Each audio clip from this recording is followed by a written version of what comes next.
네, 안녕하세요. 주거권 보장을 위한 연속간담회 식전 사회를 맡은 진선미 국토교통위원장실의 비서관 배은혜라고 합니다.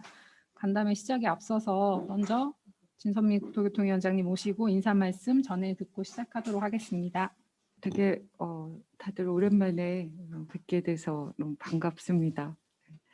그러니까 이번에 저희가 이렇게 간담회를 시리즈로 준비한 것은 지난번 미래주거 추진단 관련해서 계속 간담회를 하는 과정에서 너무나 좋은 그런 의견들과 또 정책적 제안들이 많이 있으셨는데 그것이 조금 더 사람들에게 좀 이슈가 됐으면 좋겠다. 그리고 좀 같이 공유할 수 있으면 좋겠다. 이런 생각으로 한 번 더 이렇게 간담회를 공개적으로 좀 해보려고 이렇게 준비했던 자리입니다. 계속 강조하고 있는데요. 네 번째인데 어쨌든 저희가 이렇게 좀 정책들의 근본적인 전환이나 변화를 고민할 때가 가장 중요한 그리고 그게 이제 반영되기 좋은 때가 결국은 대선이지 않나 이런 생각을 하게 되고요. 그러다 보니 이제 내년에 대선과 또 지방선거가 있기 때문에 어쨌든 그런 좋은 제안들이 조금 더 이렇게 공개적으로 많이 토의가 되고 또 그게 수용이 되고 이렇게 할 수 있기를 기대하는 마음으로 오늘 이 자리를 준비해봤습니다. 바쁘실 텐데도 그렇게 흔쾌히 자리에 응해주신 세 분의 발제자분들께 또 특별히 감사드리고 아마 소병훈 의원님 이렇게 열공하신다고 이렇게 큰 그 줌으로 참여해 주셔서 너무 감사합니다. 나중에 인사 말씀 들을 기회가 있겠죠? 한번 예.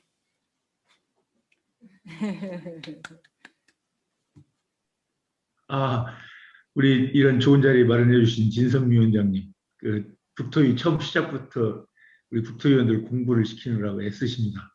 아무튼 뭐 알아야 뭐라도 한마디 하죠. 이런 좋은 자리 만들어 주셔서 고맙습니다. 저는 지금 다른 거 보면서 듣겠습니다. 고맙습니다. 감사합니다. 네, 위원장님 인사 말씀 감사드리고요. 소병훈 의원님께서 지금 줌으로 함께해 주시고 계신데 특별히 또 감사를 드리겠습니다. 네, 그러면 본격적으로 간담회 시작하겠습니다. 간담회는 총 4차례에 걸쳐서 진행하고 있는데요. 오늘은 그 4번째이자 마지막 자리로 그 소주제로 주거복지 인프라 확대를 위한 다양한 공급 방안이라는 그런 제목으로 역시 세 분의 전문가를 모셨습니다. 모신 분들 먼저 소개를 올리겠습니다. 조영석 도시표준연구소 소장님이십니다. 네. 유석연 서울시립대 도시공학과 교수님이십니다. 김미정 주식회사 두꺼비 하우징의 대표님이십니다. 네네. 일단은 제가 발제까지는 제가 사회를 보고 발제 이후에 김미정 위원님도 좀 대표님께서 소개해 주세요. 맨날 안 해주시고. 네, 민주연구원의 박사님도 함께하고 계십니다. 네, 죄송합니다. 네, 그러면 그 먼저 주거 공급 방향과 공급 촉진 전략이라는 제목으로 조용석 소장님의 발제를 청해 듣도록 하겠습니다. 네. 많은 문제점이 있어서 좀 세부적으로 그 원인을 제대로 짚어야지 제대로 된 결과가 나올 것 같아서 제가 7가지를 짚어봤고요. 그 주택시장 안정을 위한 진정한 공급 촉진 정책에 대해 13가지로 요약을 좀 해봤습니다. 그리고 혹시 네. 오해가 있을 수 있어서 마스크는 네. 맞습니다. 알겠습니다. 네. 그다음에 그 핵심 공급 대안 또는 공급 목표를 설정해 봤고요. 그 제4부의 신전략 상품으로 공특주택, 상생주택으로 가격과 공급과 제반 문제를 좀 종합적으로 잡을 수 있는 대안을 좀 제안해 보려 합니다. 이번에 누구나 집도 하나의 또 신상품으로 이제 등장했다고 볼 수 있겠는데요. 좀 더 본질적인 얘기를 좀 들어보겠습니다. 첫 번째로 그 요약으로 13가지 대안을 좀 얘기했는데요. 최저임금 논란도 있었고 기본소득의 일자리 문제들도 있지만 가장 근본적인 해결은 원룸이 지금 30만 원에서 70만 원씩 한 200만 원 받아서 월급의 4분의 1 이상을 내고 있는 이 계층에 대한 해결책을 만드는 것이 진정한 솔루션이고 종합대책이 될 거라고 생각이 됩니다. 그래서 이거에 대한 대안으로는 최저 주거 기준이 1인당 이제 14제곱인데요. 곱하기 700만 원 정도 하면 서울에서 제곱미터 가장 싸게 공급하는 방법입니다. 제곱미터당. 그래서 1억 원까지는 최저주거에 관해 수준까지는 그 개인이 부담하는 게 아니라 사회적으로 감당할 수 있는 금융복지가 필요하다. 그래서 1인당 1억의 주거 금융복지, 주거복지보다도 금융복지를 통해서 월 10만 원 이내에서 최저주거 면적 그건 해결하도록 하고 그 이상의 부분은 개인의 선택에 맡길 수 있는 금융복지 정책이 필요하겠다라고 생각이 됩니다. 서울의 월세 거지, 그러니까 서울의 400만 가구 중에서 월세 가구가 130만 가구고 거의 거지처럼 살게 되는 서울 월세 거지 가구가 100만 가구다. 이 100만 가구에 대해서 그 집중된 정책을 쓰면 솔루션이 함께 풀릴 거라고 생각이 됩니다. 두 번째로 저금리 시대에 토지가액이 1년 반 만에 이제 1경에서 2경으로 오르면서 GDP 6배가 땅값이 올랐습니다. 전국적으로. 이렇게 되면서 벼락부자와 이제 벼락거지가 이제 생기게 됐고요. 이 벼락거지에 대한 배려로 최저 주거 기준 이하 부분에 대해서는 1인당 1억까지 1% 이자로 좀 빌려주는 이런 형태의 금융복지가 모든 주거복지를 압도할 것이라고 생각이 됩니다. 그다음에 그래서 네 번째, 최저주거기준 프로그램이 좀 가동돼야 되겠다. 어떤 사람은 1인당 4평에 살고 어떤 사람은 1인당 10평에 살고 20평에 사는데 그 월세로 최저 주거 수준에 거의 근접하는 사람에 대한 대안이 이제 필요하다고 좀 다시 한번 강조해서 말씀드리고, 그럼 그 해결 방법으로 다섯 번째, 공공기여를 하겠다. 그러니까 인센티브를 달라라고 하는 그 특별 공급주택을 보급하자는 겁니다. 그래서 그 기여를 많이 하면 용적률을 올려줄 수 있는 이런 메커니즘이 필요한데 현재는 역세권만 이게 강조가 됩니다. 그리고 역세권은 대부분 땅값이 비싼 데다 보니까 제한적이기도 하고요. 그래서 그 좀 보편적으로 공공기여를 많이 하고 용적률 인센티브하는 제도를 만드는데, 공공기여에 해당하는 것은 주택 공급량도 늘리지만 주택 가격도 싸게 분양하거나 아니면 이제 주민센터, 커뮤니티 센터들을 공급을 많이 하는 곳을 포함하는데요. 이런 그 좀 더 보편적인 방법으로 문제를 해결할 필요가 있다고 생각이 됩니다. 여섯 번째는 전에도 말씀드렸던 주차장 분리제, 주택과 주차장 분리제, 이거를 하지 않으면 마비로부터 못 벗어나는 부문이 굉장히 많다는 거고요. 일곱 번째는 일조권과 최강부의 규제 완화가 이번 이사 대책으로 관리지역 지정 이런 방식으로 좀 해소가 되긴 합니다만은 근본적으로 서울의 주택의 상당 부분이 공급이 마비되어 있는 상태이기 때문에 그 정부 일조권에 대해서 손을 대는 것과 최강부 완화하는 문제는 이거는 정면으로 고민을 해야 되는 문제라고 다시 한번 강조드릴 필요가 있고요. 여덟 번째, 소형주택 특례입니다. 지금 서울 주택수의 70% 이상이 소형주택이고요. 공급량은 한 50% 정도 되다가 최근 70%까지 올라갔는데요. 소형주택을 공급할수록 특례가 돼야 되는데 이때까지 소형주택을 공급할수록 그 페널티를 물게 되는, 이제 뭐 주차장을 중심으로 합니다만은, 이래서 소형주택 특례에 대해서 고민을 하고 소형주택을 70% 이상 또는 소형주택만 공급할 경우에는 규제를 완화한다든가 뭐 이런 그 용적률을 좀 높인다든가 하는 제도가 필요하다고 생각이 됩니다. 아홉 번째는 이제 하필 특례인데 하필에 의하지 않으면 효율성을 도모할 수가 없고 그 마을 개선할 수가 없기 때문에 이게 이제 뭐 오세훈 시장은 모아주택으로 표현을 했는데 하필 특례에 의해 가지고 용적률이 올라가거나 대항부 이격거리를 완화해주거나 인동간격을 그 완화해주는 이런 방식으로 그 하필에 의한 그 인센티브들을 강화시키고요. 열 번째, 경사로 특례. 그 경사 지역이 대부분 서민이 사는 지역들이고 여구부터 약간 떨어졌지만 저렴한 동네입니다.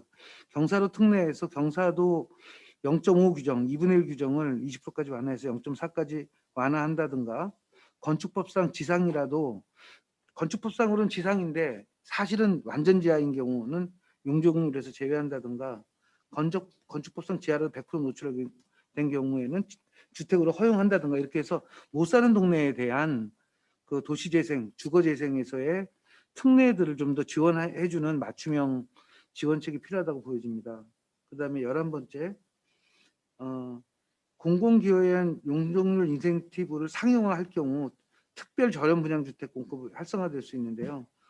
그 용적률을 올려주고서 20-30% 또는 30-40%를 싸게 공급하도록 해서 지역 주민들, 인근 동, 인접동의 사람들한테 특별 분양함으로써 그 지역의 주택 공급량도 늘리면서 실제 지역에 환원할 수 있는 제도가 이제 필요하다고 보입니다. 이건 분양가 상한제하고 또 다르게 실제로 용적률을 2배 올려주면 주택을 뭐 거의 절반 가까이 공급할 수 있기 때문에 이런 방법들이 이제 중요하게 생각돼야 된다고 보여지고요. 12번째로 민간과 공공이 협력하는 구조가 돼야 되는데 또는 또 민간 주도의 공공 참여하는 형태가 돼야 되는데 지금은 이제 거꾸로 이제 공공에서 주도하는 꼴이 되다 보니까 제한적일 수밖에 없습니다. 그래서 보편적으로 주택 시장이 활성화되기 위한 협력 구조 또는 민간 주도 구조에 대해서 활성화돼야 되고 그러려면은 그 민간 제한 방식으로 공공 기여를 먼저 제한하고 공공에서는 인센티브를 주는 또는 뉴딜을 통해서 서로 간에 빅딜을 하는 이런 형태가 바람직한데 이때까지는 공공이 끌고 가려고 하다 보니까 아이디어도 없고 현장도 없고 그 활성화도 되지 않았던 부분이 있습니다. 그래서 그리고 공공기여의 내용은 이제 생활 SOC나 주택가격 인하나 공공주택 기부 이런 것들 세 가지를 혼합할 수 있는 방법으로 해야만 종합적으로 가격이 인하될 것이다. 이렇게 좀 보여집니다. 그다음에 이제 마지막으로 현재 주택 문제가 안 잡히고 있습니다. 마치 코로나가 안 잡히듯이 주택 가격이나 공급이 전혀 안 잡히고 있어요. 좀 이따 말씀드리겠지만은 그 서울의 인허가 양이 10만 개가 넘어가야 되는데 6만 개 지금 계속 머물면서 밑으로 넘어지고 있습니다. 이거는 굉장히 심각한 상황이고요. 공공부지에 기반해서 저렴한 공급을 하고 공공부지에 기반해서 충분한 공급을 하는 프로그램이 적극 가동이 돼야 된다고 봅니다. 사태를 지금 굉장히 안일하게 보고 있고 계속해서 지금 자꾸 판이 커져가고 문제가 악화돼가고 있는데 그거에 대한 대응책이 그 속도를 따라잡지 못하고 있습니다. 20년 동안 2만 호에서 3만 호씩 공급 부족이 이제 누적되어 왔음에도 불구하고 지금 공급 부족의 누적이 더 가속화되고 있습니다. 그리고 빈집 슬럼화 문제가 전혀 해결되지 않고 있고 그다음에 향후에 서울의 가구 분화가 인구 증가 없이 150만 가구가 늘어날 텐데 지금 상기 신도시 규모의 5배 정도가 늘어날 텐데 이걸 서울에서 받아내겠다는 생각이 아직도 없어서 더 강력한 대책이 필요함에도 불구하고 지금은 샘플 같은 정책으로 대응한다라고 좀 가혹하게 비판할 수도 있습니다. 좀 더 전면적으로 역세권만 이루지 말고 역세권 아닌 지역이 3분의 2이기 때문에 역세권 아닌 지역의 빈 땅들이나 용적률을 높일 수 있는 땅들을 적극적으로 용적률을 높여주고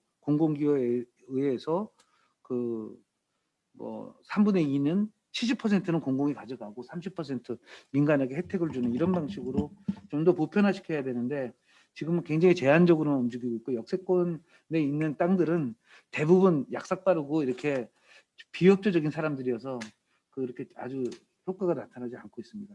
그럼 본격적으로 이제 주택 문제 진단을 한번 보겠는데요. 서울의 총주택 인허가가 많을 때는 17만 개씩까지도 있었는데 최근에 6만 개 정도로 줄고 있습니다. 이건 굉장히 심한 시그널로 가장 적은 인허가, 다시 말하면 마비, 공급 마비, 인허가 마비에 해당합니다.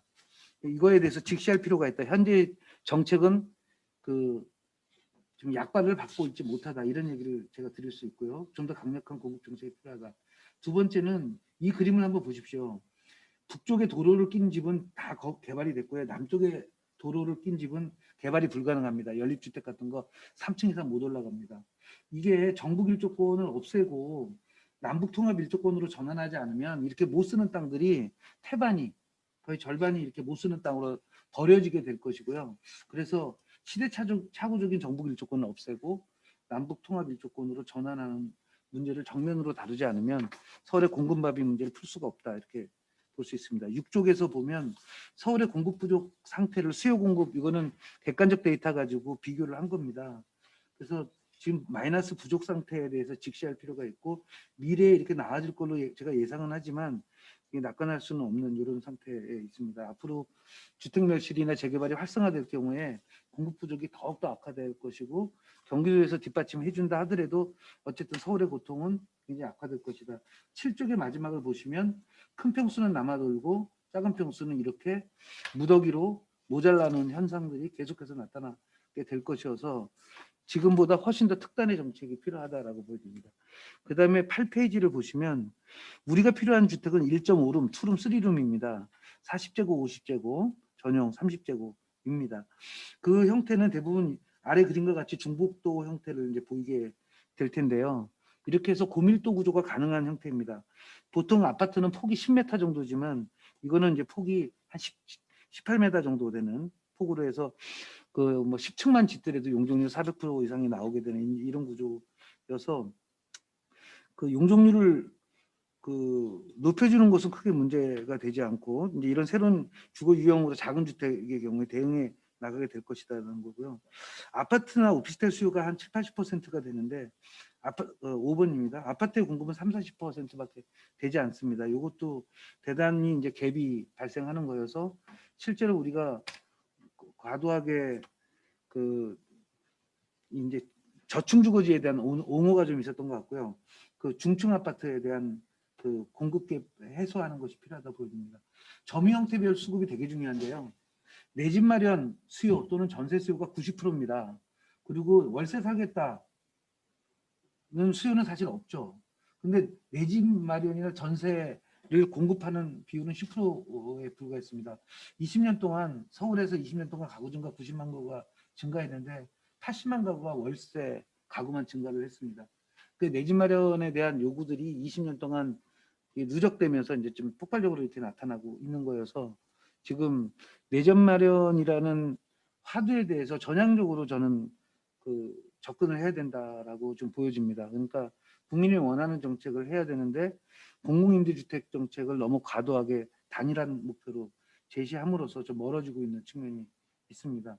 어쨌든 월세 비중 가구가 지난 20년 전에는 15% 50만 가구였는데 최근에는 33% 130만 가구로 늘어났습니다. 걷잡을 수 없이 늘어나는 월세 가구에 대한 내 집 마련 전환으로 가는 대안, 그거는 아까 제가 최저 주거 기준 1인당 14제곱미터에 대해서 700만 원씩 1인당 1억씩 그 저금리를 빌려줘서 월세로 살지 않고 원룸이든 1.5룸이든 2룸이든 내 집을 마련할 수 있도록 다른 그 금리 또는 정책 금리나 아니면 저금리 모기지를 적용해서 미국식의 저금리 모기지를 통해서 월세 거지를 탈출하고 작지만 내 집 마련으로 1인 가구가 이제 영원한 대표 가구가 될 것이기 때문에 원룸 투룸도 내 집이 마련될 필요가 있습니다. 그래서 최소 주택에 대한 내 집 마련으로의 전환이 이제 필요하다고 보여집니다. 그다음 7번은 이제 주거복지 기준인데요.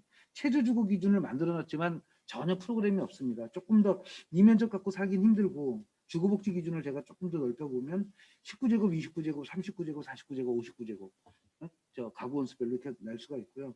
최저 주거 기준까지는 아주 열악한 가구에 대해서 그 거의 1% 금리로 좀 빌려주는 제도가 내 집 마련도 해결하고 주택 공급 촉진도 해결하고 뭐 월세 거지 문제도 해결하고 빈부격차도 극복할 수 있는 그 1타 4피 5피의 이제 전략이 될 것이라고 보여집니다.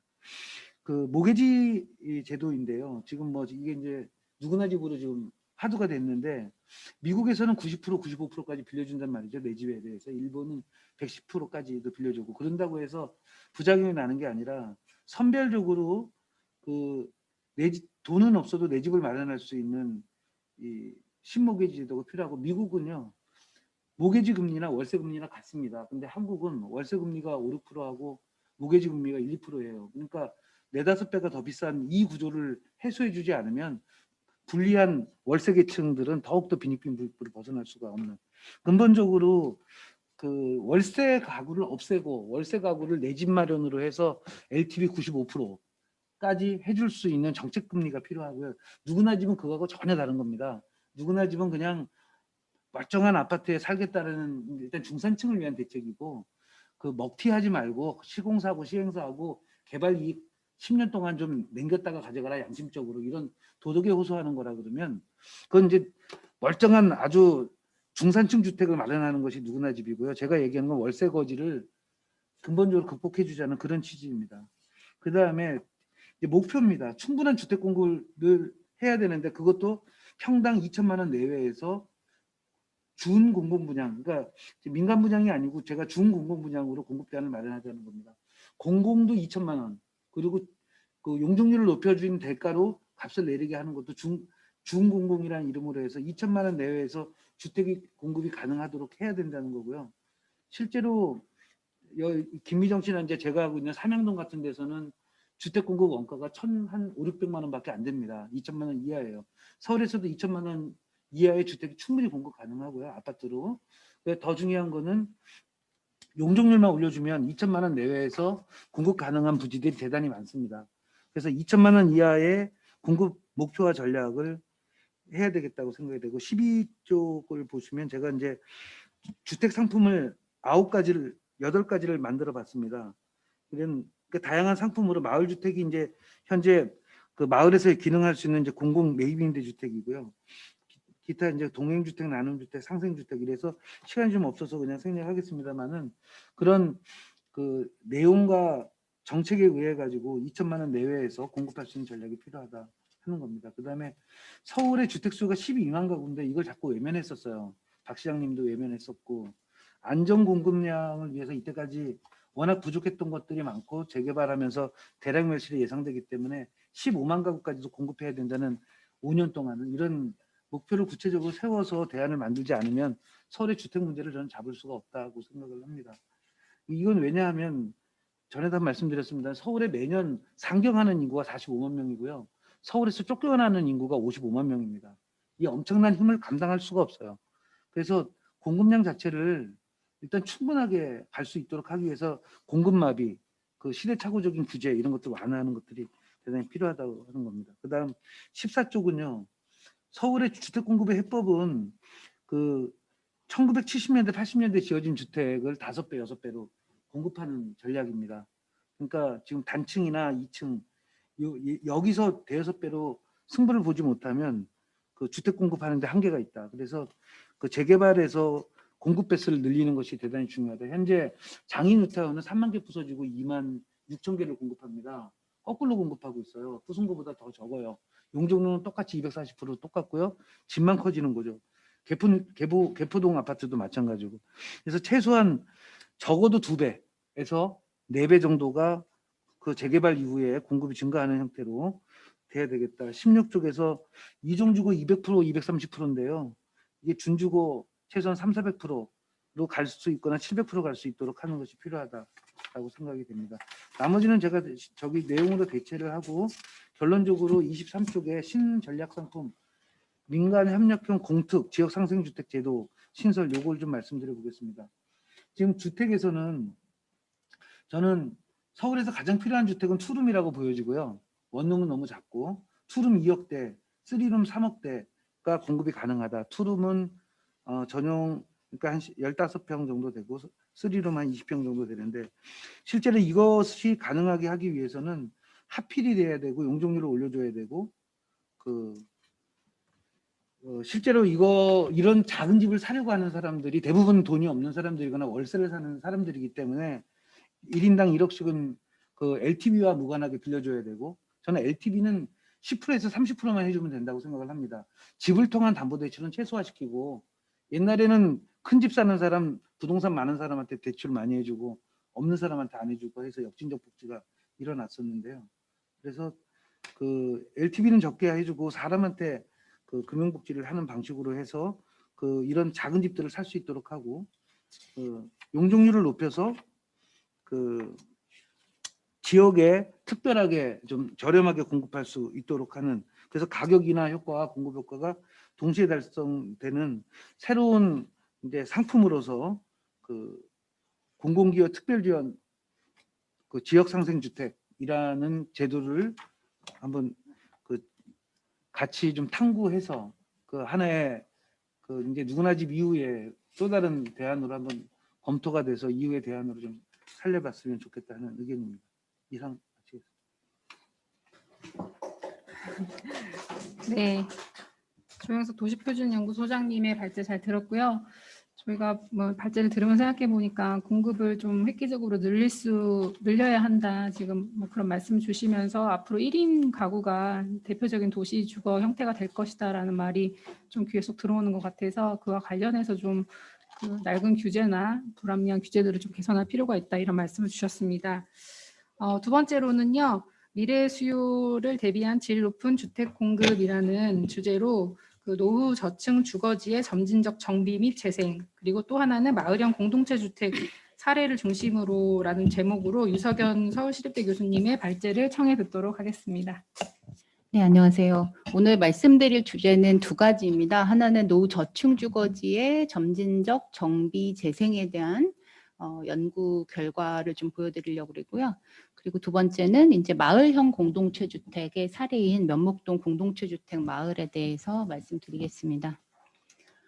우선 네, 지금 말씀드릴 부분은 이제 노후 저층 주거지에 대한 내용인데요.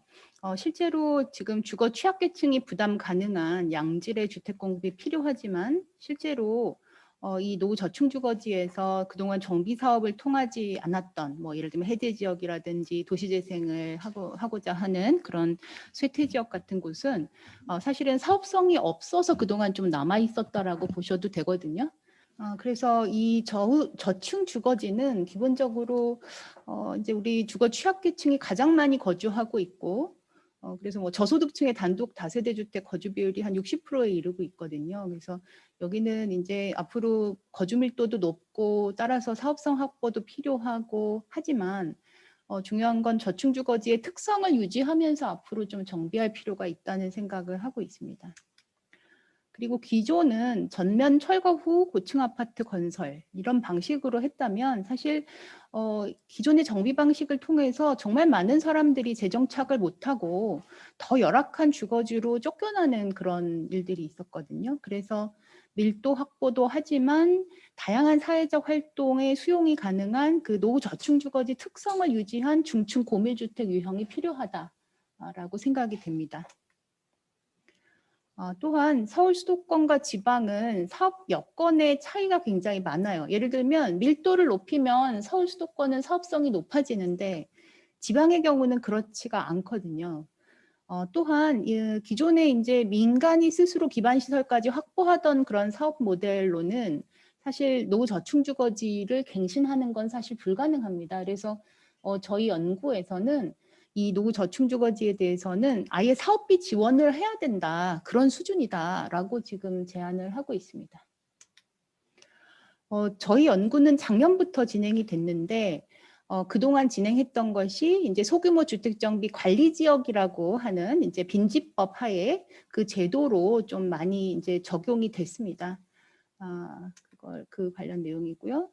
네, 이제 저희가 하는 연구는 노후 저층 주거지 정비를 위해서 실효성 있는 사업적, 사회적 대안을 마련하는 것입니다. 노후 저층 주거지를 뭐 유형화하는 작업도 했었고요. 네, 그리고 국내 관련 제도 및 사례 분석은 그 전에 미래주거 추진단에서 간담회할 때 한 2차례 정도 말씀을 드렸습니다. 그래서 이건 넘어가고요. 또 해외의 관련 제도나 사례 같은 것도 분석을 그동안 진행을 했었고 그래서 이제 전반적인 노후 저층 주거지에 대한 국내외 현황 분석을 통해서 보면 노후 저층 주거지는 특성에 맞는 기반 시설과 금융 등 적극적 지원 방향이 필요하고 또 하나는 이 여건 즉 저층 주거지의 특성을 계속 보존해야 된다는 측면에서 정비, 재생 등의 다양한 사업 수법이 통합되는 모델이 필요하다. 그리고 민간 부문이 적극적으로 참여할 수 있는 제도 완화가 필요하다. 그리고 지역 중심 개발 방식을 통해서 지속 가능한 정비 관리를 수행하는 그런 모델이 필요하다라는 것으로 이제 분석을 했고요. 그래서 이제 그 사업화 방안과 이제 제도 개선안을 도출하는데 참고로 말씀드리면 사업화 방안은 일단 지금 소규모 주택 정비 관리 지역을 신청을 받았어요, 국토부가. 그래서 한 20개 정도 전국에서 이제 선정을 했는데 이제 LH공사가 즉 공공이 먼저 선도 사업을 통해서 추진할 수 있도록 하는 사업화 방안을 좀 구상하는 것이고요. 장기적으로는 그것을 민간이 직접 추진할 수 있도록 하는 것으로 확대하는 제도 개선안을 도출하는 것입니다. 사업화 방안인데요. 일단 그 노후 저층 주거지를 정비하고 재생하고 이런 어떤 통합적 계획을 위해서는 3가지 방향을 설정을 했어요. 일단 저층 주거지의 특성을 보존해야 된다라는 부분이고요. 그 보전을 하려면 다양한 수법을 혼합할 수 있도록 해야 되고, 두 번째는 이제 1단계가 공공사업을 한다면 그 이후에는 주민 주도로, 민간 주도로 점진적으로 갱신 정비를 할 수 있어야 된다는 거고, 세 번째는 소규모 블록 단위로 개발할 수 있어야 된다는 겁니다. 이게 기존의 정비 사업과 큰 차이라고 보시면 되겠고요. 두 번째는 사업성 확보를 위한 몇 가지 전략들이 필요하다. 그래서 개발 규모를 기존의 가로주택 정비 사업이 이제 1만 해배까지였다면 그것을 좀 더 상향하는 거라든지, 기존 세대수의 한 2배 이상 확보하고 또 다양한 복합 기능들을 같이 넣는 것, 그리고 순환형 주거 모델을 공공이 먼저 추진을 해서 그 이후에 민간이 나머지를 할 때 이제 뭐랄까요, 그 이제 재정착을 좀 더 확보할 수 있는, 추진할 수 있는 그런 방향이고요. 세 번째는 정말 확실한 규제 완화가 필요하다라는 것입니다. 또 마지막은 이 지금 이런 가로주택 정비 사업 같은 것도 기존에 좀 문제가 많아요. 왜냐하면 주민들이 원하지 않는 경우가 너무 많아요. 그러니까 아파트만 해달라는 거거든요. 근데 노후 저층주거지의 특성을 유지하면서 전국적으로 지금 우리 저층주거지를 한꺼번에 이렇게 바꾼다면 이거 아파트 같은 유형은 아니라는 거거든요.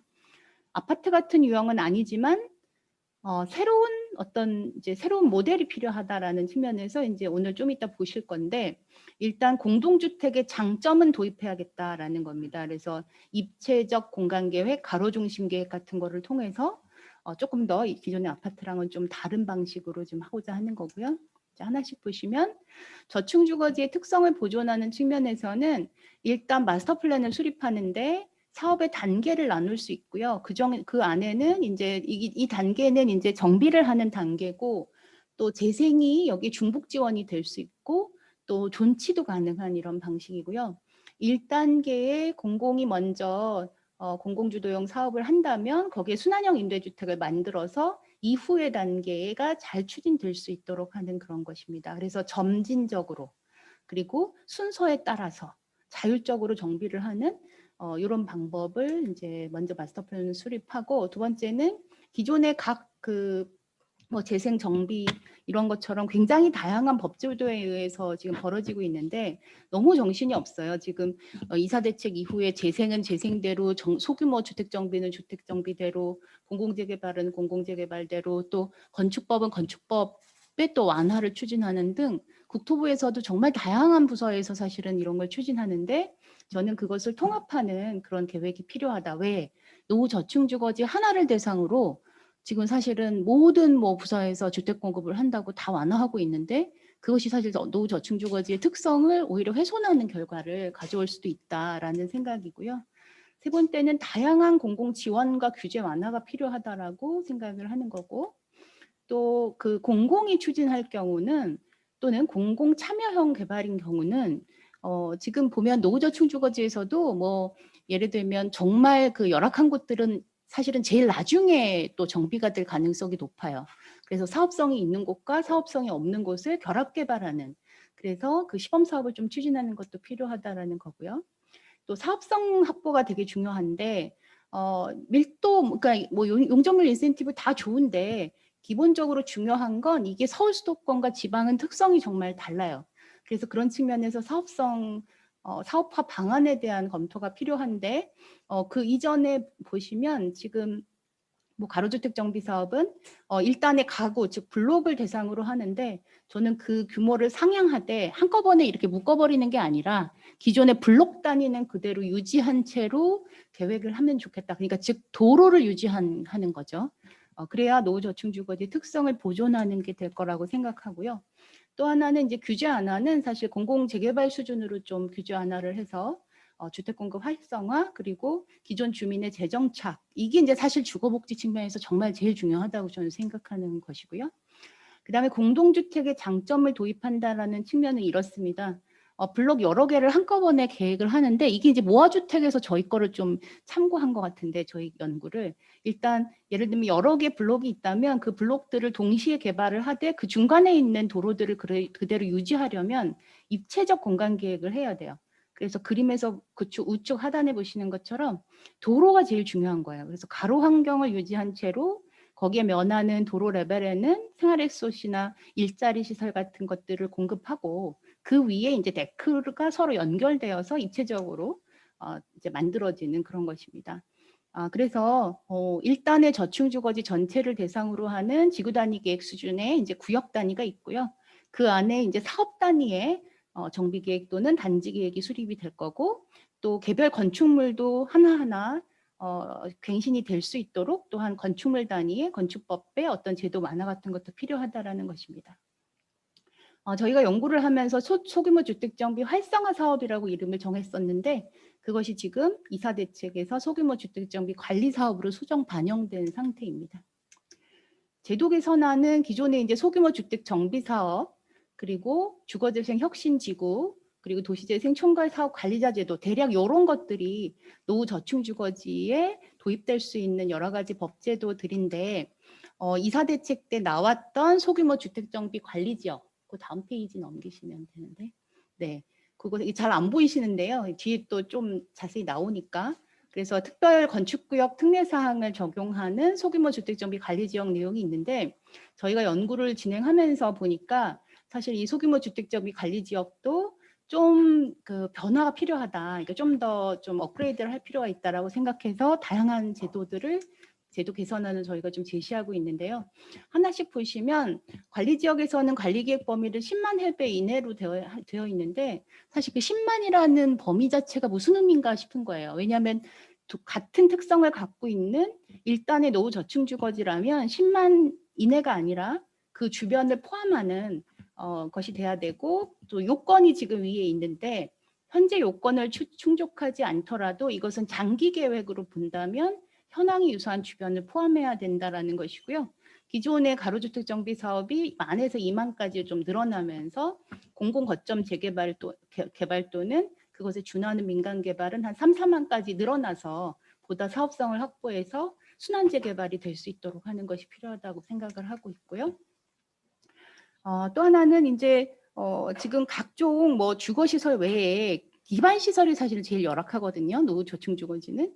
그런 측면에서 이 관련한 여러 가지 지금 완화가 필요한데, 특히 그 중에서 저층부 집안 레벨의 비주거 시설, 즉 상가 일자리 시설, 생활 SOC 같은 걸 두어서 그 부분은 실제로 용적률 산입에서도 빼고 또 관련 비용도 지원하는 그런 것들이 필요하다라고 제시를 하고 있고요. 네. 그리고 뭐 특별 건축구역 이런 적용을 통해서 좀 더 건축 규제를 완화할 수 있는 것, 그 다음에 개별 주택 갱신 측면에서 제일 아래 보시면 지금 뭐 높이 16m 이하는 뭐 인접대 경계선에서 뭐 2m 이상은 이격하고 그 이상은 2분의 H 이상 이격하는 이런 것도 좀 저희가 제안을 하고 있습니다. 또 사업성에 정말 중요한 게 영향을 미치는 게 앞서서 그 조용석 박사님도 말씀하셨지만 사실 주차가 정말 큰 영향을 미칩니다. 그래서 주차에 대한 완화도 되게 중요하고요. 또 하나는 지금 주거 전용 30제곱미터 이하일 때 0.5대인데 세대당, 사실 그것 때문에 사실 투룸 이상이 나오질 않아요. 투룸 정도의 최소 규모가 한 34제곱미터 정도가 되는데 30 갖고 안 되거든요. 근데 그것 때문에 다 그런 주택만, 더 작은 것만 공급을 하고 있어요.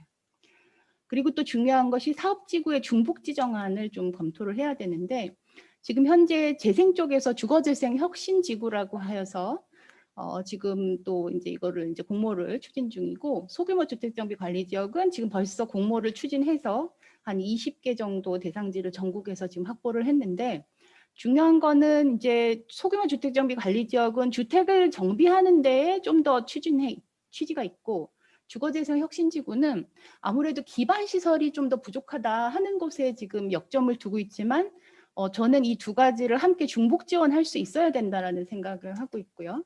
또 하나는 지금 밑에 보시는 총괄 사업 관리자 제도, 이것도 또 같이 연계할 수 있었으면 좋겠다라는 생각인데, 소규모 주택정비 관리지역은 국비 150억에 지방비 150억, 한 300억짜리 사업이고요.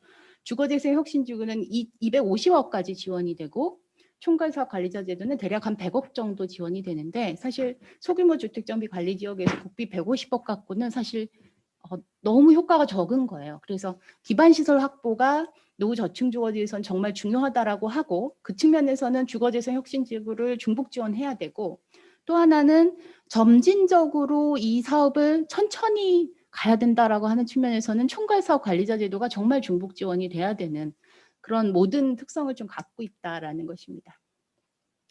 이제부터는 좀 빨리 넘어갈 건데요. 저희가 이제 만든 도시명 주거 모델을 두 가지 보여드릴 건데 하나는 전주를 대상으로 한 지방 평지 모델이랑 하나는 구로를 대상으로 하는 수도권 구릉지 모델입니다. 전주의 대상지는 쭉쭉쭉 넘어가겠습니다.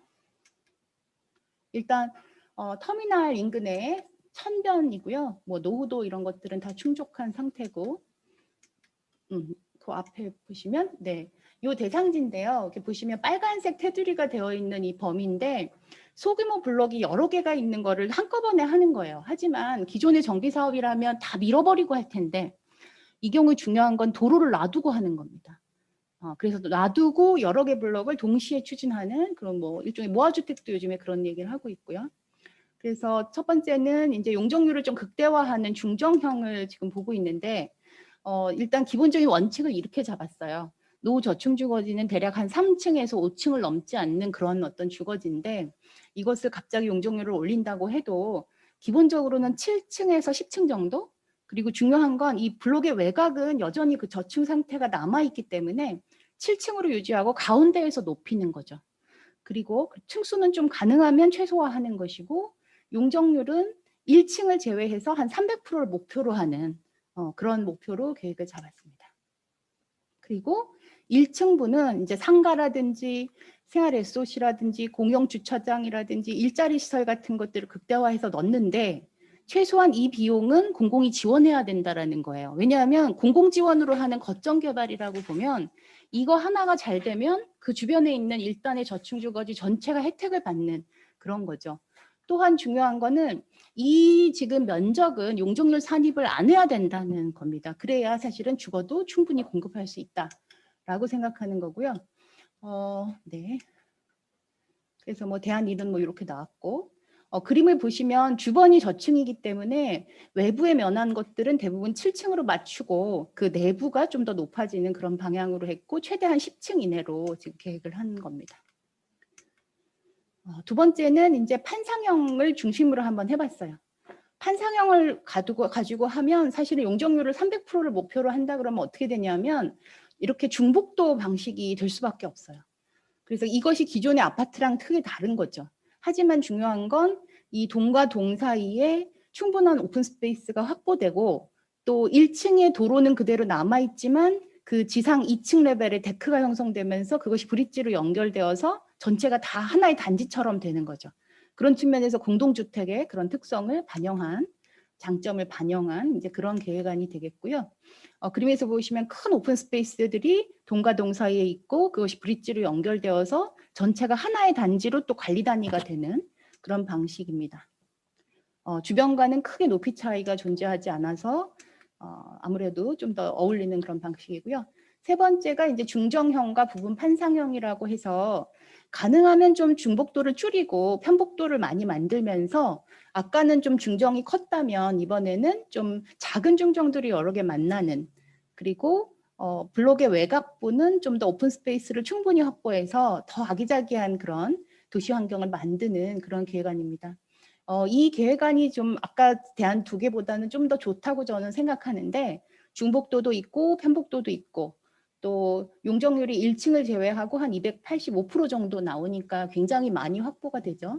그래서 그런 방식으로 이제 1층부도 계획을 했고요.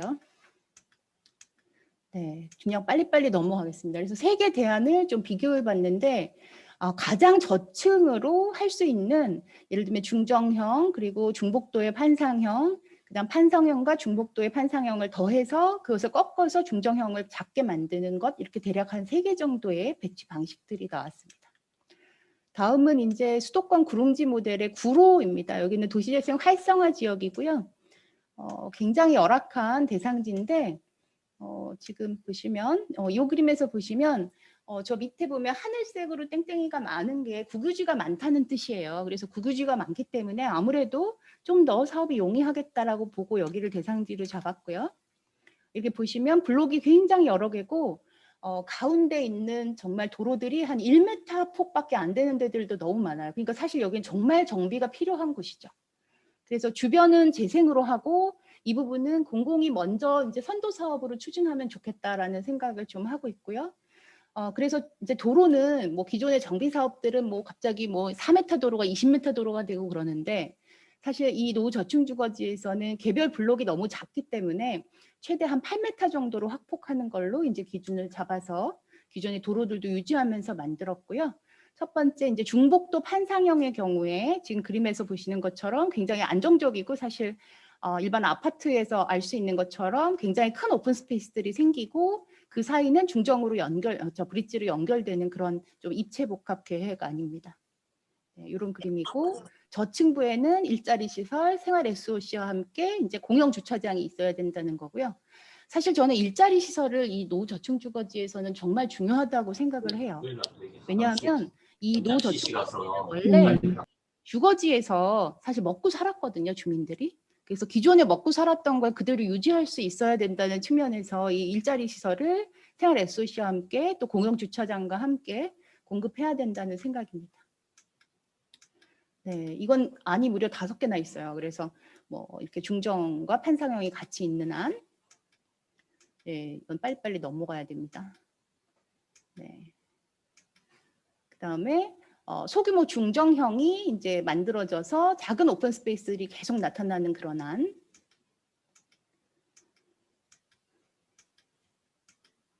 그다음에 이제 중복도 위주로 했는데 이제 좀 중정을 만드는 방식을 조금 다르게 한 거예요. 그래서 이제 중복도의 그런 어떤 것들이 접혀서 이렇게 꺾여서 다시 중정을 만드는 그런 안.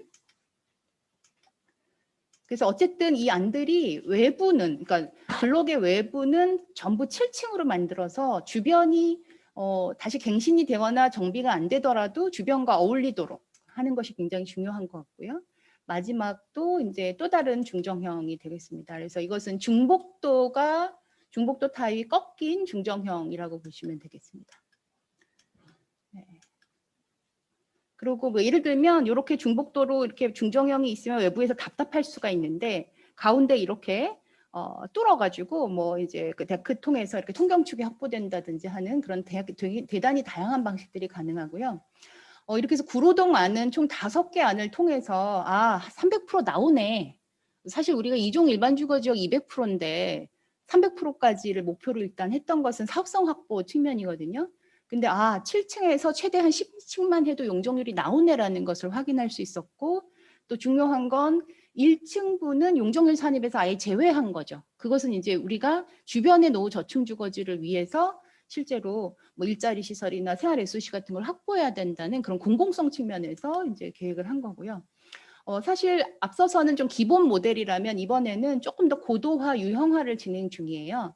그래서 모듈도 1모듈, 1.5모듈, 뭐 2모듈, 3모듈 해서 대략 전용 5구까지 나오는 그런 방식으로 해봤고 또 3구 같은 경우는 대략 3명 정도 충분히 살 수 있는 주택인데 이 경우는 뭐 소호형이라든지 뭐 애들을 키울 수 있는 주택 또는 뭐 공방형 같이 굉장히 다양한 유형들을 만들고 있고 또 우측 하단을 보시면 기존의 토지주 같은 경우는 5구형을 했을 때 이렇게 세대 분리형을 한다면 기존의 뭐 노인들이 작은 주택을 가지고 임대 수익을 통해서 먹고 사셨잖아요. 이제 그런 부분들이 세대 분리형을 통해서 또 실현될 수 있도록 하는 그런 것들을 계획 중입니다.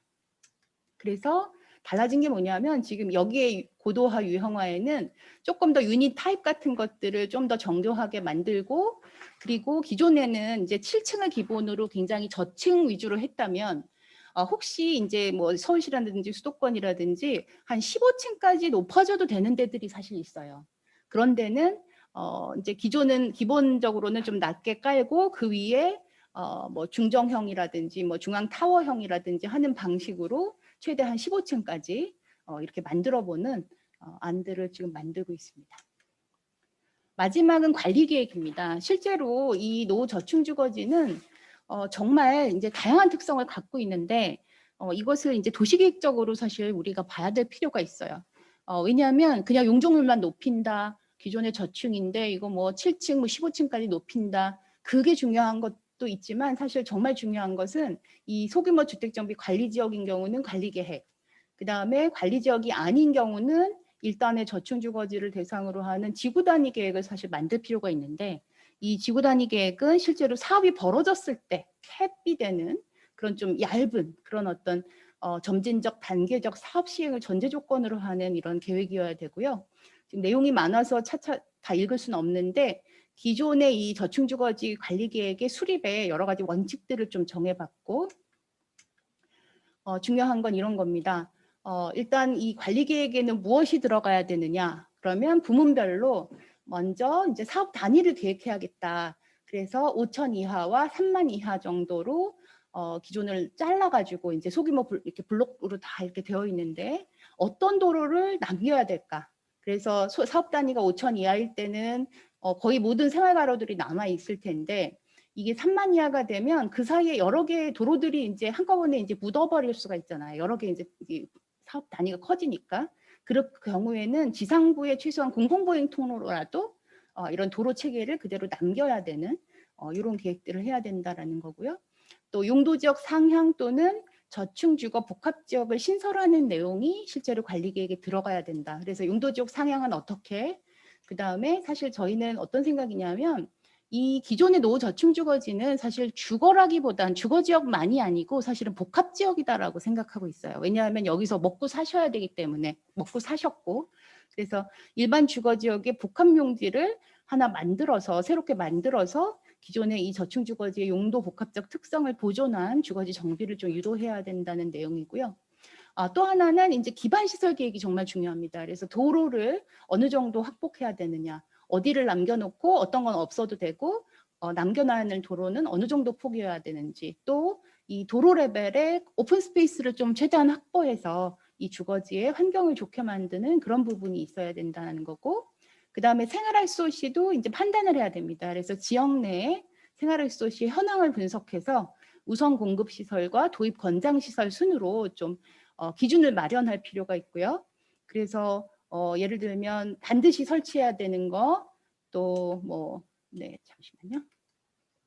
그리고 관련 법에 의한 것, 그리고 공공주택 업무 처리 지침 등에 의한 것, 이런 식으로 이제 분류를 통해서 어떤 생활 소시가 반드시 이제 필요한지 검토를 해야 되고, 그것의 배치는 집안 레벨에 둬야 된다는 것이고, 네. 그리고 기존에 이것은 이제 지역의 기여시설, 즉 공공성으로 인정해서 다양한 사실 지원을 해야 된다는 겁니다. 그래서 뭐 예를 들면 지역 기여시설이라 그러면 사업비를 준다든지 또는 용적률에서 제외한다든지 뭐 이런 것들이 필요하고요. 그리고 이제 또 용도도 역시 지정 용도와 권장 용도로 해서 그 지역에 필요한 용도 계획을 또한 해야 되고, 또 밀도 계획도 사실 들어가야 되겠죠. 관리 계획에는 용적률은 어떻게, 건폐율 층수는 어떻게. 네, 그리고 건물 배치 계획에서 인동 간격이라든지 대지안의 공지라든지 건축 한계선 같은 것들도 관리 계획에서 지정을 하게 됩니다. 그래서 이런 원칙하에 만들어진 전주시 진북동의 관리 계획은 이런 현황 분석 내용을 앞에 둬야 되고, 한 세트인 거예요.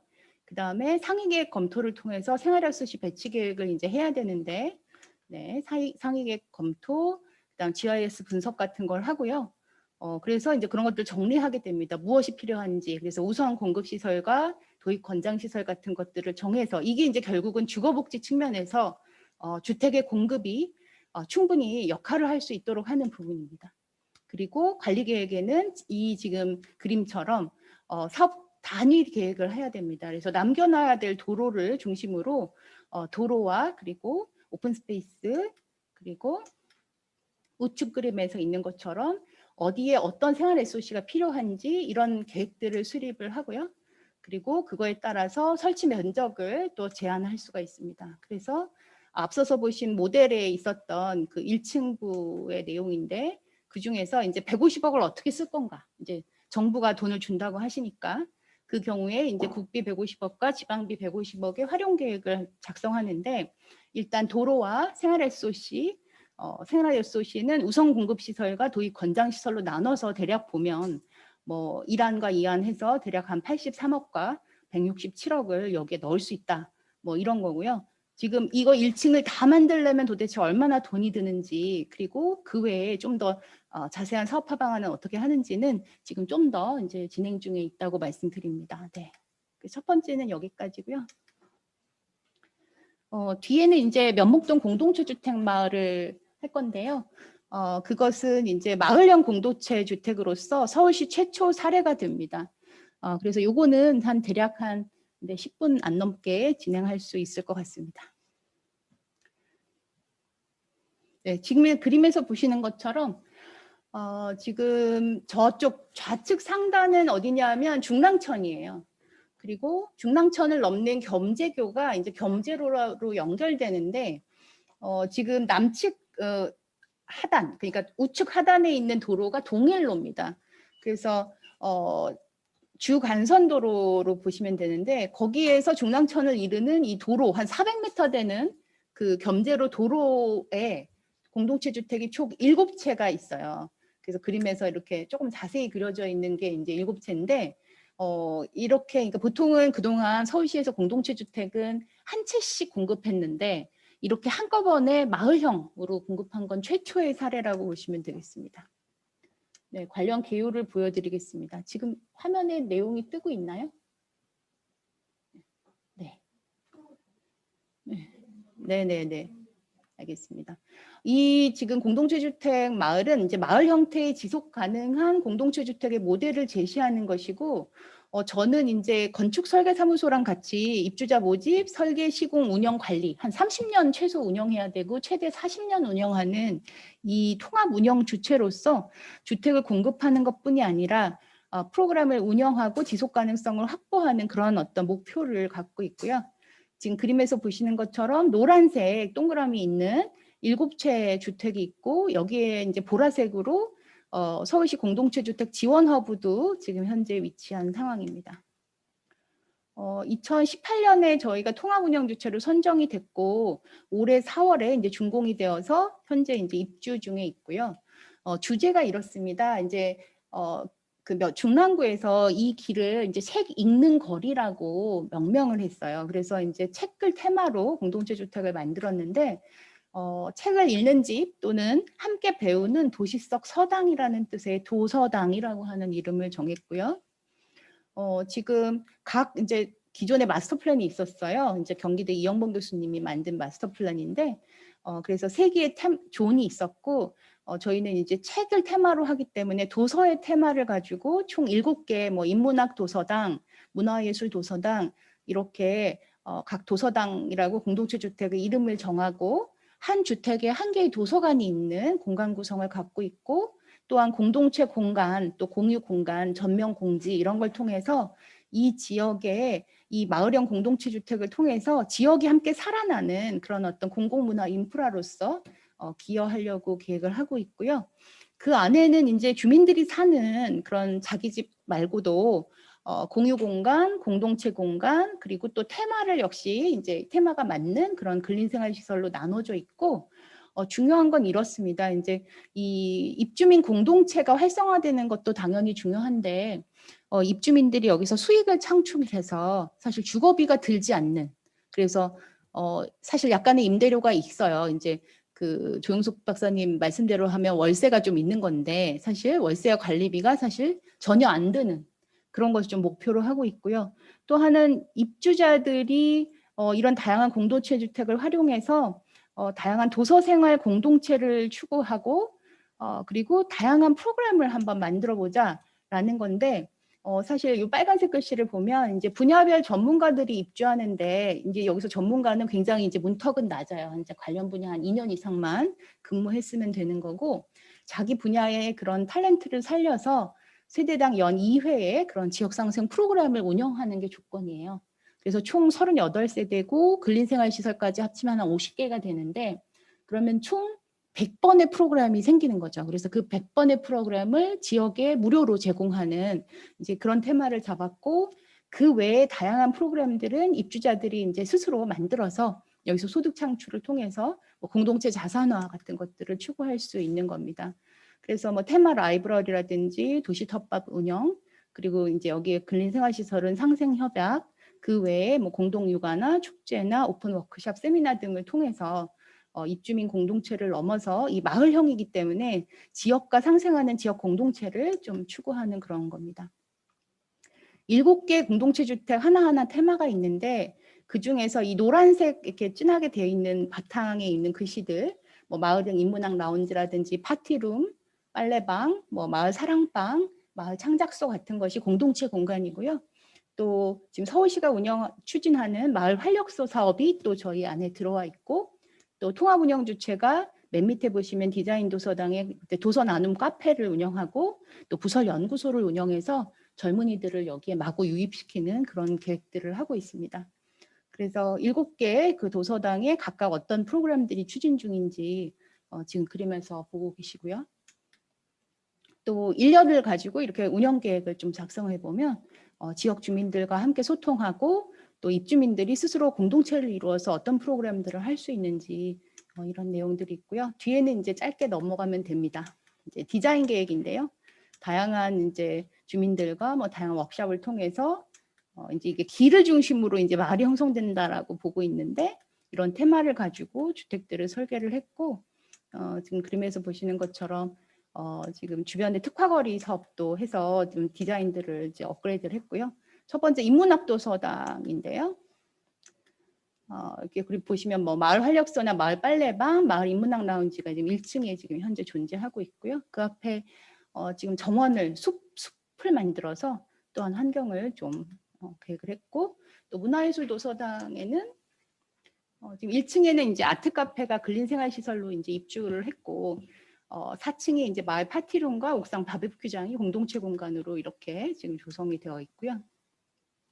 또 앞에 전면 공간에는 이제 향기 정원이라고 해서 지역 주민한테 개방하는 그런 전면 공간을 만들었고, 또 요리 여행 도서당은 요리 여행 테마 그런 라이브러리도 있고 마을 빨래방 같은 것들이 존재를 하고요. 또 그 옆에는 이제 공동주택 지원 허브, 이제 집집마당이라는 이름으로 이런 건물이 지금 서울시가 주도해서 만들었고, 두 번째는 이제 어린이 도서당이 있는 이제 존 2인데요. 여기는 이제 어린이 테마의 그런 도서 공간이 있으면서 뭐 마을 주방, 또 마을 사랑방, 마을 연습실 같은 것이 있어요. 이제 그림에서 보시는 것처럼 주방과 연계된 이런 다양한 활동을 할 수 있는 곳과 이제 음악 연습과 뭐 요가나 미술 같은 걸 연습할 수 있는 연습실이 지금 되어 있고, 네, 앞에 정원 공간도 어린이들이 이렇게 뛰어놀 수 있는 그런 공간으로 조성이 됐고요. 또 청소년 영상도서당 요거는 이제 쉐어하우스가 있어요. 그래서 그러니까 네 명이 살 수 있는 그런 쉐어하우스가 있고, 그리고 마지막 존에는 이제 소설 에세이 도서당 이것도 3명, 2명 사는 그런 쉐어하우스가 있는데, 거기 1층에는 이제 유튜브 촬영을 할 수 있는 마을 창작소가 이렇게 지금 조성이 되어 있고, 앞에 뭐 글빛마당이라고 그래서 또 주민한테 개방하는 그런 오픈 스페이스가 있고요. 마지막 디자인 도서당은 이제 동일로변에 있는 건물인데, 여기는 이제 통합운영주체가 도서 나눔을 함께하는 그런 카페와 그리고 이제 부설 연구소를 이제 두었습니다. 그래서 이런 그림이고요. 정말 중요한 거는 이런 것 같아요. 제 생각에는 지금 한꺼번에 지금 좀 요약된 내용들을 보고 계신데요. 주택이 여러 채라는 의미는 결국은 곳곳에 있는 공동체 공간을 입주민들이 함께 이용할 수 있다는 것이고, 그 공동체 공간을 지역과 개방하는 여러 가지 프로그램을 통해서 지역이 함께 살아나는 그런 마을형 공동체 주택의 효과를 좀 기대한다라고 생각하시면 될 것 같습니다. 그래서 대로변에 있지만 그 뒤쪽에 있는 주거지와 함께 연계하는 다양한 프로그램이 이 대로변에 있는 그 공동체 공간을 통해서 좀 이루어질 것 같고요. 지금 보시면 여러 개 주택들이 어떻게 있는지 한꺼번에 지금 보고 계십니다. 네, 이상입니다. 네, 감사합니다. 네, 교수님 감사합니다. 저희가 뭐 기존에 그 주택 공급의 여러 방안이 있지만 이 노후된 저층 주거지들을 좀 도시재생을 기존의 이 원주민들을 수용하는 방식으로 하는 그 공동체 주택이나 이런 것들 사례를 보여주셨는데요. 막개발이 아니라 좀 주변이랑 잘 어울리는 그런 도시재생, 그런 주택 공급이 필요하다라는 말씀을 주셨습니다. 네, 마지막으로 전환도시와 주거의 미래라는 제목으로 김미정 주식회사 두꺼비 하우징 대표님으로부터 마지막 발제를 청해 듣도록 하겠습니다. 네, 안녕하세요. 그 미래주거 추진단부터 자료집이랑 오늘 발표하신 선생님들 이야기를 쭉 들어보면 저는 공동체가 살아있고 물리적 환경이 우수한 양질의 주택을 유휴자산이든 역세권이든 할 수 있는 곳을 최대한 찾아서 많이 공급하자. 그런데 현재는 공공주택 중심으로 공급이 되는 경향이 있다. 네, 저도 이제 동의하는 바가 있고 한편으로는 이게 이제 늘 조금 아쉬운 점은 주택 정책 중심으로 이야기하다 보니까 주택과 생활 에셋이 그다음에 일자리 그래서 다른 것들이 부수적으로 딸려서 오는 듯한 그런 기분이 계속 들어요. 그래서 그 부분에 대한 이제 그거보다 우리가 어떤 삶을 살 것인가 비전을 공유하는 것이 중요하고 그 삶에 대한 지향을 시민들과 함께 공유하는 과정을 설계하는 것도 역시 중요한 것이 아닌가. 그래서 한 가지는 이제 생태문명 전환사회라고 해서 저희가 나아가야 할 사회와 삶의 방향에 대해서 조금 제안을 해드리고 싶고요. 공공주택 중심으로 공급하는 거가 저희 이제 행복주택 그 다른 연구에서 인터뷰를 해보니까 노년층은 주거 안정성이 굉장히 좋아졌고 신혼부부형은 입주 기간이 정해져 있다고 공공주택 특징이 그거잖아요. 청년층은 커뮤니티에 관심이 좀 없으셨고 전혀 신혼부부는 입주하자마자 바로 커뮤니티를 조직해서 어느 분양주택으로 갈 것인가 이 커뮤니티가 활성화되더라. 그래서 공공주택 중심으로 공급되는 거가 좀 장점도 많이 있는 반면 그런 장기적인 현재 제도가 가지고 있는 장기적인 주거 안정성을 좀 해치는 이런 점이 있고 아까 조용석 박사님 말씀하신 것처럼 민간이 공급하기 할 수 있고 민간이 결합할 수 있는 방안도 좀 필요한 것이 아닌가라는 생각이 듭니다. 그리고 생활 에셋도 저희가 인정사업 등을 통해서 민간이 이제 참여해서 공급하려고 애를 써봤는데 실제로는 생활 에셋이란 무엇인가에 대한 그 규정부터 제도 안에서 그 정해진 거를 하기에는 너무나 다양하지가 않고 그리고 예산이 국비가 들어오다 보니 민간이 그 참여하기가 너무나 어렵더라고요. 그래서 사실은 민간 참여형 사업 이렇게 해놓으나 실제로 작동되기는 공공만 유일하게 가능한 사업이더라 이런 한계점을 많이 좀 느꼈습니다. 그 첫 페이지에서 저희가 네 질문이 요즘 도시재생과 개발은 서로 적대적인 관계인가 도시재생 망했다 뭐 이런 수정해야 한다 뭐 진로를 변경해야 된다 이러면서 이사대책에서 그 보존에서 개발로 전력을 바꾼 도시재생이다 이렇게 이제 규정되고 있지 않습니까? 어느 그 사진은 어느 사이트에서 그래서 시민들에게 물어봤어요. 개발과 도시재생, 도시재생과 개발은 어떻게 생각하십니까? 했는데 제가 작년도에 어느 구청의 그 도시재생과의 주무관이 이런 얘기를 하셨어요. 신축하는 게 왜 도시재생인가요? 라고 말씀을 하시더라고요. 그래서 제가 도시재생이라 함은 신축을 금지하는 것으로 우리 사회가 또는 이 도시재생이라는 틀이 잘못 인식되고 있는 것이 아닌가라는 생각을 하게 됐어요. 그래서 그거 두 개가 지금 이제 공공주도형에 있는 역세권이든 노후주거지 재생이든 뭐 여러 가지 방안을 구상을 하고 있는데 그것들이 도시재생을 철폐하는 것처럼 이렇게 느껴지는 게 아니고 서로가 상생할 방안이 반드시 있을 거다라는 생각이 듭니다. 그리고 그거를 어떻게 찾을 것인가 그게 이제 저희의 과제가 아닌가 싶고요.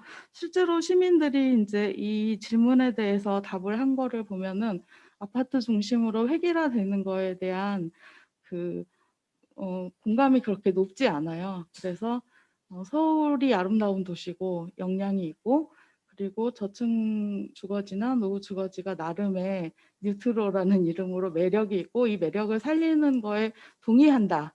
이런 부분이 있어 보입니다. 그래서 저희가 그 노후주거지의 관리계획이든 재생이든 기획을 할 때 저층주거지에 현재 서울이 가지고 있는 매력의 포인트를 놓치지 않도록 갈 수 있어야 하지 않을까라는 거고요. 도시재생하면서 저희가 이제 계속 생각했던 거는 그 역세권 개발도 마찬가지인데요. 지금 구축된 서울의 중심지, 이를테면은 CBD, YBD, GBD라고 하는 강남, 여의도, 종로를 향해서 모든 지역이 직진할 수 있도록 그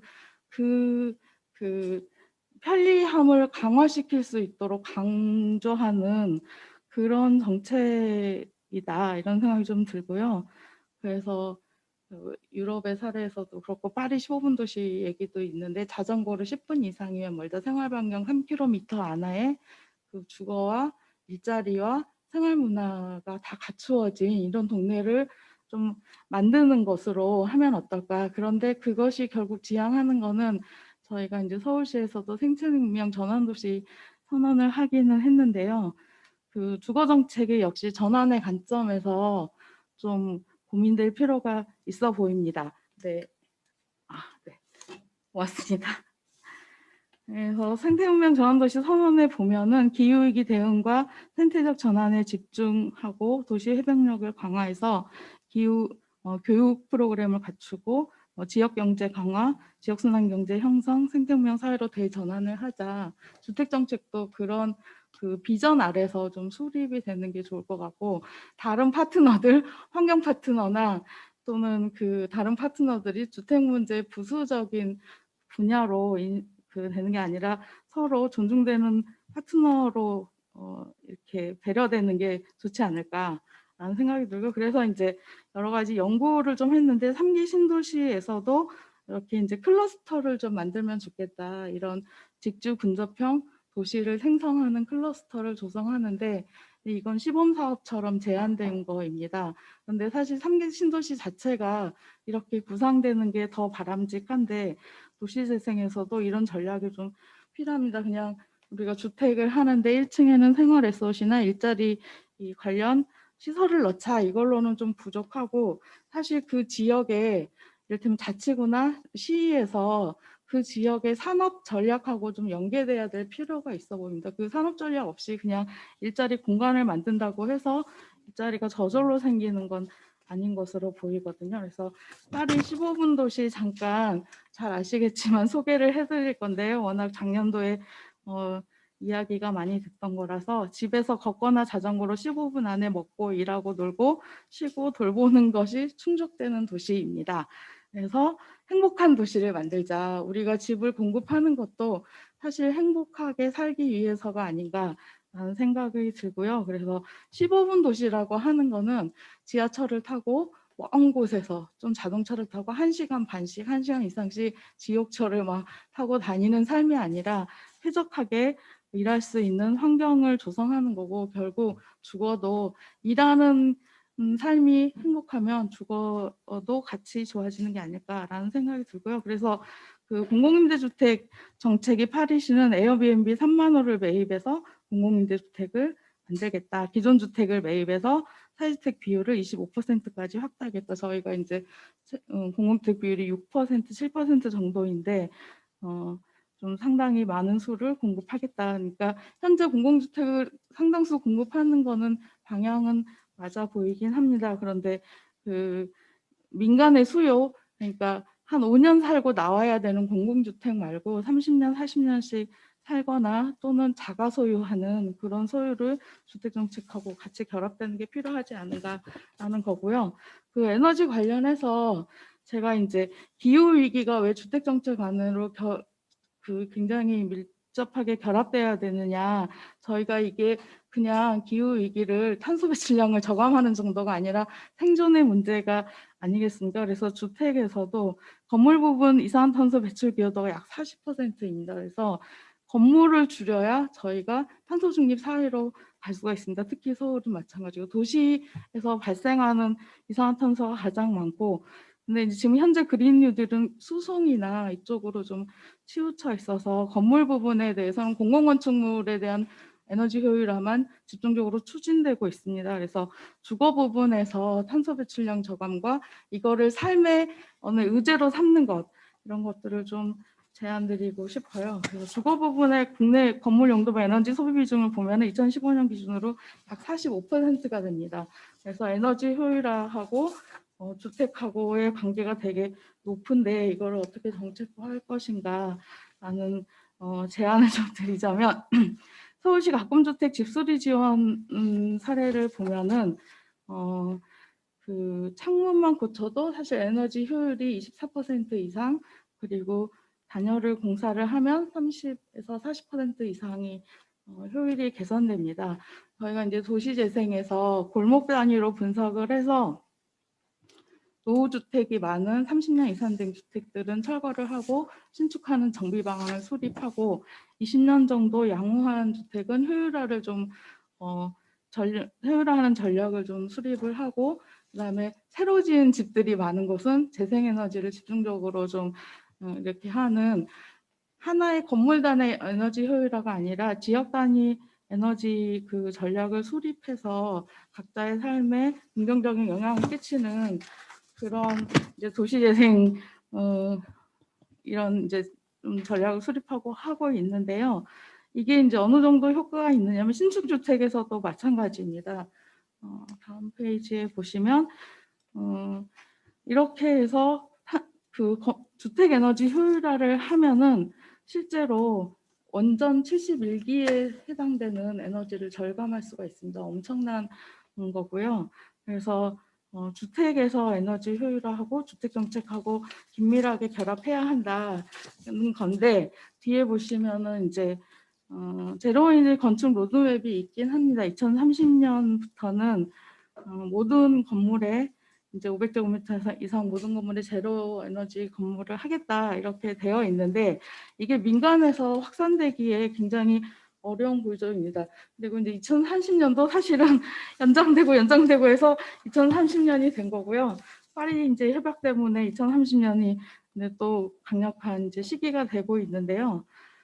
이거 이제 건물 단위의 그 주택 정책에서 에너지나 기후 위기가 왜 중요한 요소가 되어야 하느냐 하면은, 저희가 이제 양평이 요즘 굉장히 핫하다고 하지 않습니까? 그래서 사람들이 서울에서 탈출해서 양평으로까지, 물론 이제 거기에 도로가 뚫리기 때문에 생기는 것도 있는데요. 낮은 집값으로 좋은 자연 환경에서 살고 싶은 그런 수요가 많다라는 반증하는 거고요. 서울시 같은 경우에는 그 도시 열섬화 현상이 무척이나 심각한데, 실제로 그 나무나 녹지가 많을 경우에 그 열섬 현상을 굉장히 많이 떨어뜨릴 수가 있습니다. 그래서 주거를 공급할 때 녹지 비율을 조정하고 많이 할 수 있도록 하는 거가 되게 중요한 것 같습니다. 그 보봉지구에서 트램 노선을 녹지화했을 때 그 주변의 도시 온도를 1도씨 이상 낮췄다고 하거든요. 이건 엄청난 에너지라서 건데, 다음 페이지 보시면 그 에너지 성능이 높은 고효율 건축이나 녹지 조성에 대한 지원이 그렇게 많지 않습니다. 그래서 매입임대주택 같은 경우에 공공주택에서 이제 매입임대주택이 전세주택에 굉장히 많은 비중을 차지한다고 하고 있는데, 이 공사비가 감정평가 등에 반영되고 있지 않습니다. 그래서 에너지 효율이 높은 건물을 지을 동기가 마련되고 있지 않습니다. 그래서 실제로 제로에너지 빌딩을 지으면서 그 주거 환경이 굉장히 좋아지는데, 이런 지원 정책들이 좀 부족하다는 거 하고, 제로에너지 빌딩을 신축하면 이제 몇 가지 규제 완화가 있는데 용적률 완화 등이 소규모주택 정비 사업 인센티브보다 더 낮은 편입니다. 그래서 저희가 이제 생태 문명 전환도시, 전환하는 삶을 중심으로 주택 정책을 설계를 할 때 이런 에너지 관련 부분에 대해서 좀 더 지원 정책을 늘릴 필요가 있지 않은가라는 것과요. 그리고 대지안의 조경에 대한 관리 기준이 좀 필요해 보이는데, 대지안의 조경을 그냥 몇 % 하라고 되어 있고 어느 수종을 어떻게 할 것인가에 대한 그 관리 기준 같은 것들이 없습니다. 그러다 보니 아무렇게나 막 심고 나서 다 죽고, 실제로 이제 녹지나 도시 열섬 현상에 기여할 수 있는 부분이 상당함에도 불구하고 전혀 이런 것들이 되고 있지 않다라는 거고, 다음에 보시면 그래서 이제 제가 제안을 드리고자 하는 거는 공공주도 상공판구 대도시권 주택 공급 그에 관한 이제 홈페이지에 나와 있는 내용입니다. 그래서 이게 지속가능 발전 목표하고 도시 안에서 우리의 삶과 연계되고 있는가, 지역별 도시관리 계획하고 연계되고 있는가, 실제로 잘 그렇게 보이지 않거든요. 이를테면은 그 지역별 도시관리 계획에서 서울시 같은 경우에 산업 전략 같은 것들이 있습니다. 이것들이 일자리 정책이나 주택 공급 정책하고 긴밀하게 좀 상호 연계돼서 추진되어야 한다. 서로를 쳐다보면서 각자 갖고 있거든요. 그래서 공간을 일자리를 산출하겠지 하고 공간을 만들어 놓는 것으로는 일자리가 생기지 않는다. 산업 전략하고 같이 연계되어야 하고 그런 것들이 그린 뉴딜과 연계됐으면 더 시너지가 나지 않겠는가 하는 생각이 들고요. 그래서 그 다음 페이지 역시 이제 지속가능 시민 제한에 관한 내용인데요. 지속가능 그 국가 지속가능 발전 목표 11번에 보면은 11-3에 시민 참여 확대 민주적 갈등 관리라는 항목이 있습니다. 그런데 이제 그 민주적 갈등 관리의 내용은 통계가 구축되어 있지 않아서 목표치를 설정하는 게 불가능하다. 저희가 이제 주택 정책을 설계하거나 좀 제안하거나 할 때 시민 참여가 어떻게 이루어지고 있는가 이런 부분들이 제가 좀 약간 의구심이 나는 부분인데요. 이를테면은 오늘의 이 자리나 이런 것들이 사실 이제 전문가들이 많이 참여하셔서 굉장히 귀중한 제안을 주고 계시는데 시민들이 나는 어떤 집에서 어떤 도시에서 어떤 일자리에서 살고 싶은가를 그 합의를 하고 공감하고 지향을 공유하는 이런 큰 자리가 좀 필요하다고 보입니다. 이제 포틀랜드 역시 이제 재작년에 한참 저희를 뜨겁게 했었던 이제 그 사례 도시인데요. 정책을 바꿀 권리가 있다고 자각하고 적극적으로 의견을 말하는 동기부여를 가진 주민이 수십 명, 수백 명 늘어나면 도시가 바뀐다라고 그리고 함께 논의해서 완성된 프로젝트는 오랫동안 사랑받는다고 합니다. 그 주택 정책을 시민이 직접 제안하면 시민들에게 질문을 던지고 그 질문을 받는 순간 그 사람이 그 정책의 당사자가 됩니다. 그래서 이건 저희가 이제 도시재생이나 뭐 시민참여 원탁회의나 이런 거에서 많이 느꼈던 실감했던 부분이어서 저희가 이제 전문가들이 만드는 주택 정책에서 시민이 참여해서 만드는 주택 정책으로 전환을 좀 할 필요가 있지 않을까. 민주주의 서울에서 사실 이런 제안을 플랫폼을 만들어서 제안하고 또 뭐 이렇게 결과를 알려드리기도 하고 원탁회의를 하고 이런 걸 하고 있습니다. 이번 자리를 좀 참여해 보니 사실 제가 약간 어리벙벙한 상태로 무슨 이야기를 해야 되고 어떤 이야기를 해야 하나 오늘 했던 이야기는 사실 저번 시간에 다 하기는 했어요. 그래서 새로운 내용을 얘기하라는 것인가 아니면 이 앞의 내용은 어떻게 되고 있습니까? 이런 과정들이 잘 공유가 되지 않은 거는 이제 경험과도 연관되어 있는 것 같아요. 그래서 제가 이런 자리조차도 사실 저도 한 사람의 시민으로서 참여하는 건데 이전에 간담회나 이런 내용들이 이런 이야기가 됐습니다라고 하면 중복해서 제안을 드리지 않을 수도 있고 또는 공감합니다. 어떤 부분들을 조금 더 디벨롭해 주세요라고 제안 드릴 수 있을 것 같거든요. 그래서 이런 과정을 좀 설계를 했으면 좋겠다는 것과 한 가지 이제 정책 관련해서 제도 관련해서 노후주거지에 주택을 공급하려고 할 때 건축법상 가장 큰 허들이 또 하나가 있는데 그 다세대 다가구 주택과 아파트 공동주택의 규모와 층수에 대한 제한입니다. 그래서 아파트가 가기가 살짝 쉽지 않은 곳이 있어요. 이거를 블럭 단위로 하는 방식도 있고 또는 몇 개를 묶어서 협정이나 자율정비나 이런 걸 할 수 있는데 다가구 주택으로 하게 되면 아파트에 비해서 커뮤니티 공간을 넣는다고 할 때 이를테면은 커뮤니티 공간이 그린 생활 시설로 들어갈 수밖에 없어요. 그래서 용적률에서 아파트는 용적률에서 빼줍니다. 그런데 이런 소규모 공동주택에서도 이런 수요나 이런 공간 설치가 많이 일어나고 있는데 이런 건축법이나 주택법에서 제도가 좀 미처 따라가고 있지 못하고 이런 섬세함이 좀 부족한 것 같아요. 큰 틀에서는 잘 만드는데 현실에 작동될 때 좋은 그 선한 의지를 가진 주택 공급 사업자가 일을 잘할 수 있도록 그 제도를 정비한다거나 기반을 깔아준다거나 또는 이런 이제 노후주거지에서 중층 고밀로 하려고 할 때 건축법에서 막혀 있는 부분을 열어준다던가 이런 것까지 동시에 고려되면 좋겠습니다. 네, 여기까지 제 말씀을 드리겠습니다.